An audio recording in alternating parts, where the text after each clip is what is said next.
광주 인구가 2018년을 정점으로 감소할 것으로 전망됐고 2040년에는 전남 인구 5명 중 2명이 노인일 것으로 예측됐습니다. 아파트 붕괴 조짐으로 5개월여 동안 긴급 대피 생활을 한 평화맨션 주민들이 기약 없는 대피 생활을 하고 있습니다. 두세 곳의 분산 건립이 검토됐던 수영대회 선수촌 건립 방식이 한 곳에 집중하는 형태로 바뀔 것으로 보입니다. 김한 행장이 취임한 광주은행이 적극적인 수도권 공략을 선언하면서 변화의 움직임이 감지되고 있습니다. 여러분 안녕하십니까? 광주 인구가 2018년을 정점으로 줄어들 걸로 전망됐습니다. 또 2040년이 되면 전남 주민 5명 중 2명이 노인일 것으로 예측됐습니다. 통계청의 인구 추계로 본 미래의 모습, 김인정 기자가 설명해드립니다.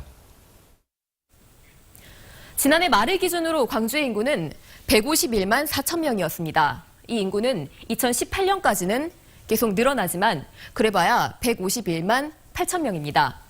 5년 동안 4천 명이 늘어나는 셈입니다. 이후로는 인구가 계속해서 줄어들어서 2040년이 되면 143만 명으로 떨어집니다. 주된 이유는 낮은 출산율입니다. 그래도 희망적인 것은 광주가 상대적으로 젊다는 점입니다.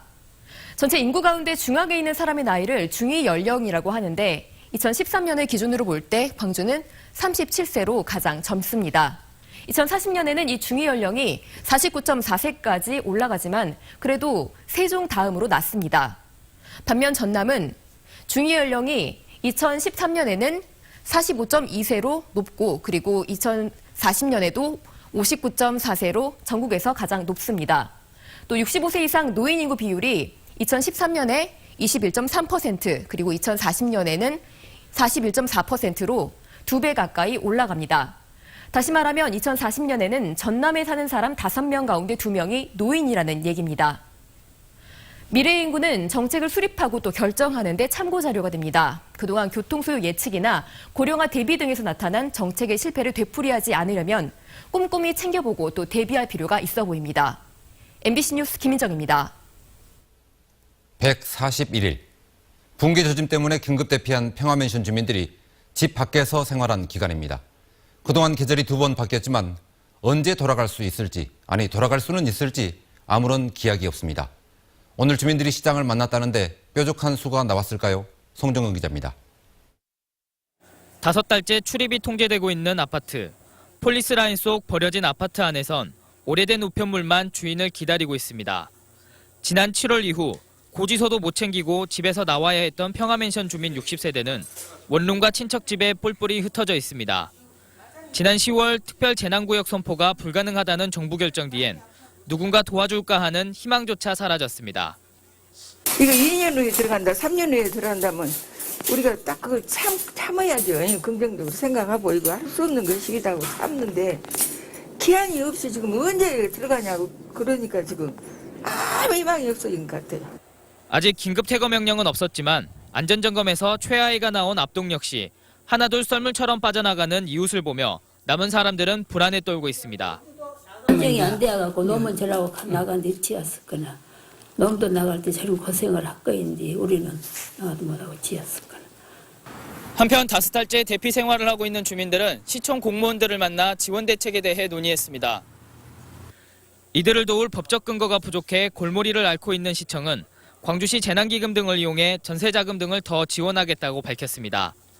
입시 여러분들께서 걱정하시는 일들이 무엇인지를 갖고 지금 토론은 계속하고 있습니다.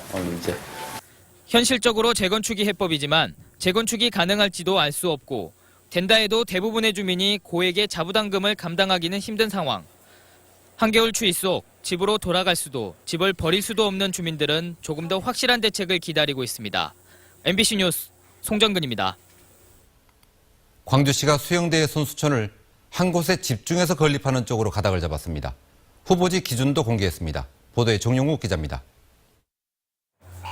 4,500세대 규모의 수영대회 선수촌 후보지 기준이 확정됐습니다. 재개발, 재건축 지역이라면 최소 1,000세대 이상이고 주민의 75% 이상이 동의해야 하며 진출입로에 인접한 도로가 4차로 이상이어야 합니다. 신개발 지역은 6만 제곱미터 이상이고 인접한 도로가 20m 이상인 필수 기준을 충족해야 합니다. 이 조건에 부합한다면 4,500세대를 한 곳에 지을 수 있는 집중건립 후보지가 1순위로 우선 협상이 전개됩니다. 분산 건립이 행정력이나 예산 낭비에 우려가 있다며 가급적 한 곳에 집중하겠다는 겁니다. 선수촌을 필요로 한 것이고 비용을 최소화하는 데 목적이 있기 때문에 기본적으로 어떤 요건이 충족된다면 집중 분석, 곧 한 개소가 커버가 가능하면 그것을 선정하는 것이 저희들의 바람 사항입니다. 하지만 집중 건립이 정 어렵다면 선수촌을 두세 곳에 나눠 짓는 분산 건립 방식으로 진행됩니다. 현재 거론되고 있는 수영대의 선수촌 후보지는 77곳에 이릅니다. 이 가운데 집중 건립은 광주 광천지구와 신가지구 등이 가능합니다. 후보지 평가는 기한 내 건립 가능성이 70점으로 가장 배점이 높고 교통의 편리성과 규모의 적정성에 따라 점수가 매겨집니다. 후보지 신청은 오는 17일부터 다음 달 23일까지 일선구청에 하면 되고 광주시가 이후 현지 실사 등을 통해 내년 2월 최종 후보지를 확정합니다. MBC 뉴스 정용욱입니다. 오늘 오전 11시 26분 광주 제1전투비행단에서 훈련 중이던 T-50 훈련기가 이륙을 시도하다가 활주로를 이탈했습니다. 이 과정에서 유류탱크가 떨어지는 등 기체 일부가 손상됐지만 조종사 2명은 다행히 다치지 않았습니다. 지난 3월에도 제1전투비행단에서는 T-50 훈련기가 착륙 도중에 활주로를 이탈했었습니다. 광주시 노동센터가 분석한 상담조사 결과에 따르면 퀵서비스와 아르바이트 등 취약계층 노동자 5명 가운데 2명은 임금 문제로 고통받고 있는 것으로 나타났습니다. 특히 고속버스 터미널에서 일하는 퀵서비스 노동자들은 일주일에 63시간가량을 일하고 실제 월 평균 수입은 150여만 원에 그친 것으로 나타났습니다. 노동센터는 조사 결과를 바탕으로 오늘 토론회를 열고 개선 방안을 논의했습니다. 우리 사회 구성원 대다수는 노동자인데도 불구하고 노동이란 단어조차 불온시하는 경향이 있습니다. 어려서부터 내면화된 의식입니다. 학교에서 노동교육은 없다고 봐도 무방할 정도입니다. 때마침 청소년을 대상으로 노동인권교육을 한다기에 제가 한번 찾아가 봤습니다. 수능 시험을 마친 고3 학생들 상당수가 용돈벌이 삼아서 아르바이트를 시작했습니다. 오, 많아요. 완전 많아요. 네. 집에서 주는데 옷이랑 그런 거 필요해서. 근로계약서는 썼는지, 최저임금은 받는지, 일한 대가와 휴식은 제대로 보장받고 있는지. 비록 아르바이트라 하더라도 노동자로서 누릴 수 있는 권리가 있는데도 모르고 일만 하는 경우가 많았습니다. 이거 주휴수당도 몰랐는데 알게 됐고, 그리고 근로계약서는 반드시 꼭 작성해야 할 것 같아요. 1시간 동안의 짧은 교육이었지만 권리를 알고 나서는 용기를 내기도 했습니다. 네, 오늘 가서 얘기해야죠. 네. 달라고? 네. 학생을 대상으로 한 노동인권 교육은 일반계 고등학교에서는 이번이 처음일 정도로 부족한 게 현실입니다. 초등학교 때부터 노동교육을 하는 유럽의 선진국들과는 한참 거리가 있습니다.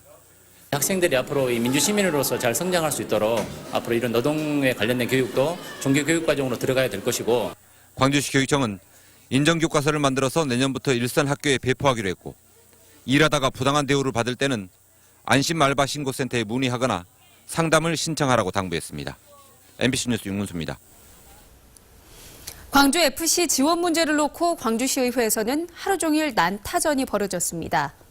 광주시가 예산 지원 약속을 지키지 않아 선수들에게 줘야 할 승리 수당을 못 주고 있다는 사실도 드러났습니다. 이계상 기자입니다. 지난 8월에 열린 광주시 의회 1차 추가 경정 예산 심의 자료입니다. FC 선수단 인건비와 운영비 등으로 올해 안에 5억 원이 부족한 가운데 광주시는 2차 추경에 반영하겠다고 약속했습니다. 2차 추경에서 나머지 부족한 금액 5억을 반영을 시키기로 약속을 했기 때문에 광주시에서는 그 약속을 지켰어야 됩니다. 이런 적자 구조의 팀 운영에도 불구하고 광주FC는 예상 밖의 선전을 하며 일부 리그로 승격했습니다. 이 과정에서 선수들은 사력을 다해 4게임을 더 뛰었고 연이어 극적인 승리를 챙겼습니다. 그만큼 선수들에게 돌아가야 할 승리 수당이 많아졌지만 광주시는 예산이 빠듯하다며 5억 원 가운데 2억만 지원하겠다며 한 발 뺐습니다. 삭감이 되는 게 있으면 이제 얘기를 위해서는 이게 할 수가 있겠지. 근데 다른 데가 삭감이 없으면 돈이 없기 때문에. 결국 광주FC가 일부 리그에서 좋은 성적을 낼수록 운영 적자는 커지는 상황에서 선수들의 사기는 떨어질 수밖에 없습니다. 그래서 구단주인 윤장현 시장이 메인 스폰서 협찬을 독려해야 한다는 목소리가 높아지고 있습니다. 아주 큰 스폰서는 아니더라도 우리 지역에 우리 광주FC를 사랑하는 우리 지역 시민의 마음을 모아서 시장님이 그 부분에도 좀 더 노력을 해 주셔야 되지 않을까라는 생각을 하고 있습니다. 광주시청 앞에는 이렇게 광주의 일부 리그 승격을 환영하는 대형 현수막이 걸려 있습니다. 하지만 정작 중요한 예산 지원은 인색하기만 하다는 비판이 거세지고 있습니다. MBC 뉴스 이계상입니다. 교통체증이 심한 호남 고속도로 동광주 IC에서 광산 IC 구간의 확장 사업이 본격적으로 추진됩니다. 2018년부터 시작되는 확장 공사는 교통량이 많은 용봉 IC에서 서광주 IC 구간은 8차로로 나머지 구간은 6차로로 확장됩니다. 광주시는 동광주에서 광산 IC 간 확장 사업에 대해 정부와 사업비 분담 협의가 끝나 내년부터 타당성 조사와 기본 설계 용역을 추진한다고 밝혔습니다. 군안업체 언딘에 특혜를 준 혐의로 기소된 최경환 전 해경차장이 인천지방법원에서 재판을 받게 됐습니다. 광주지방법원은 최 전 차장의 재판 이송 신청을 받아들여 사건을 인천지방법원으로 넘기기로 결정했습니다.